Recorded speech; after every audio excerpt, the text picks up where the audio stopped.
Môre almal, ek is Elise Oukamp, raadslid in die Emfoleni plaaslike munisipaliteit en vanmôre gaan ons gesels oor sonpanele en die installering daarvan in Emfoleni. Saam met my het ek vir raadslid Dossedel van Wijk 5. Maureen, hoe gaan dit? Goed en met jou? Nee, klaar nie, dankie. Just to let you know, we're going to try Elise in Afrikaans and me in English, so we might mix it up a bit, but let's see how it goes. Maureen, die laaste paar weke is daar baie goed gesê oor sonpanele. Ons het boodskappe gesien en ons het onderhoude gesien en nie alles is waar nie. Waar is ons nou op hierdie stadium met die installering van sonpanele in Emfoleni? Okay, to begin with, we've been having consultations with the people at Emfoleni. At this stage, they have dropped the monthly fee, so there is no monthly fee. They are still sticking to a once-off startup fee, which we're trying to negotiate that they give us like a grace period, and then say 3 months.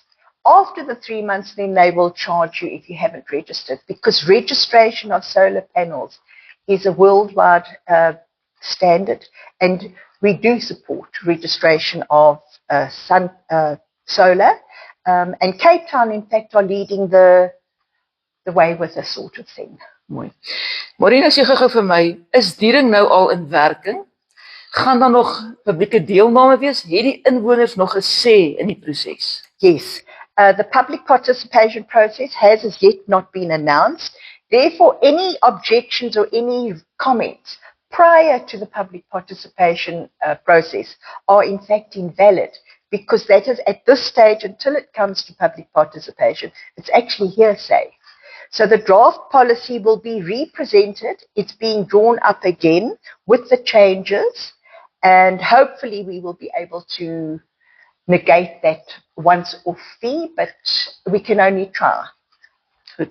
En dan sê gou vir my, ons gaan die kiesers verteenwoordig in hierdie publieke deelname. Yes.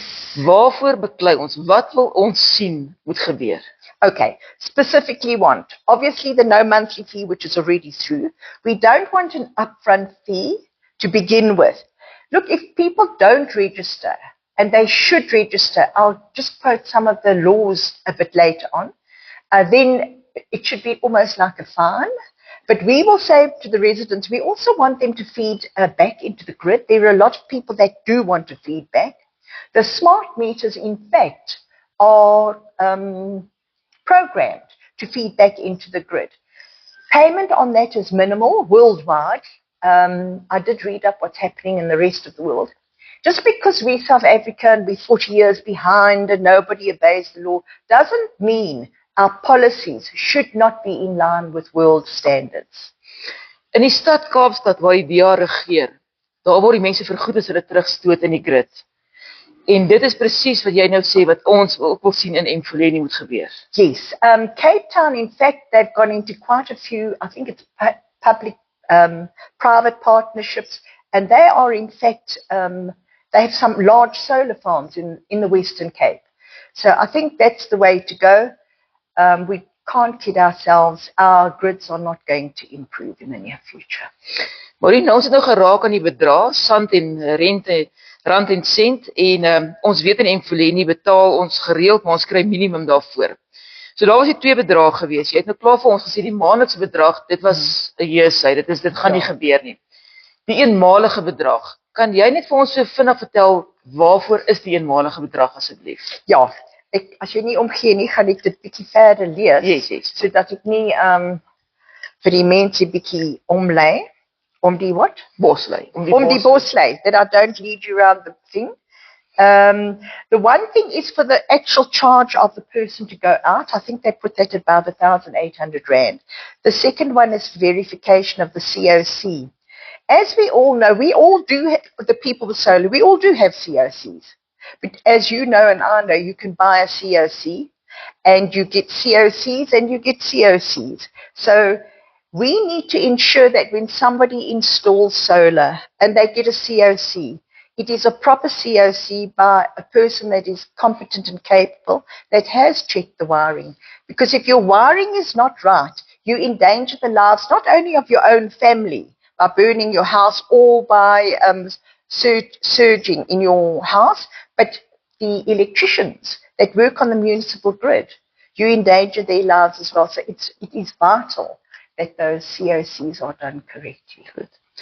And then the other charge, it's traveling, obviously, it's an admin fee, and then it's the cost of the professional to go out and check that the wiring is in order. So you can look at the COC, and the COC looks great, but somebody actually has to check that wiring, and that is where the major cost is. However, we are trying to get that pushed aside. Goed. So Maureen, in 'n kort nutshell opgesom, sê ons vir die inwoners, wanneer ons deurgaan in die publieke deelname, gaan ons vir julle beklei. Ja. Tweedens, hierso is nog niks vasgemaak nie. Ons moet nog na die publieke deelname toe gaan. Ja. En daar het elke inwoner die reg om ook sy sê te gaan sê. Yes. And I've had discussions with several people that are saying, oh, but we don't trust the government. Well, neither do I. But it's not a reason not to register your solar. In the document, they mentioned SANS 10142 and then the NRS 097. The SANS 10142, in fact, it's the official standard for low voltage electrical installations. It is enforced, compliance is enforced through the Occupational Health and Safety Act. It lists specific requirements for solar systems, the inverters, battery energy storage, increased surging and bonding, whatever that might be, surge protection and wiring. And I think that it's obvious that that needs to be checked, and it should be done in the same way that we wanted our smart meters to comply with SABS and with everything like that. Then our solars should also comply to protect everybody concerned. Dankie Maureen, ek glo die inwoners en ons almal het nou meer duidelikheid hieroor en ons weet nou presies waar ons staan. Baie dankie. Thank you very much, and we will inform all our people once the public participation process opens, and we will engage with you extensively so that we can get the comments through to the municipality. Thank you very much.